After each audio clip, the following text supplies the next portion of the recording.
పాపం చేసి మంచి పేరు తెచ్చుకుంటే యేసుక్రీస్తు వారి మట్టికి పరిశుద్ధంగా బ్రతికి మనుషులందరినీ ప్రేమించి మనుషుల కోసం మరణించి పేరు తెచ్చుకున్నారు.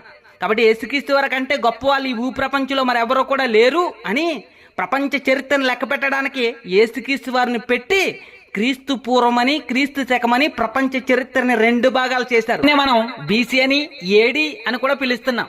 ఒక వ్యక్తి అంటాడు క్రీస్తు పూర్వం క్రీస్తు శకం సైంటిస్టులు తీసేశారని, ఆ పదాలు వాడతలేదని, ఓన్లీ సామాన్య శకం సామాన్య శకపూర్వమే వాడుతున్నారు అని అబద్ధ ప్రచారాలు మొదలుపెట్టారు. బాబు, ఒకసారి నువ్వు దేవుడి పేరట అకౌంట్ నెంబర్లు పెట్టుకుని అడుక్కోవడం మానేసి బయటకు వచ్చి చూస్తే తెలుస్తుంది వాడుతున్నారా లేదా అని. ఏ సైంటిస్టు కూడా తీలేదు. ఇప్పటికి కూడా ప్రపంచం అంతా వాడబడుతుంది, పిలువబడుతుంది, చెప్పబడుతుంది. యేసుక్రీస్తు వారు ఒక్కరే ప్రపంచానికి యుగపురుషుడు, శకపురుషుడు.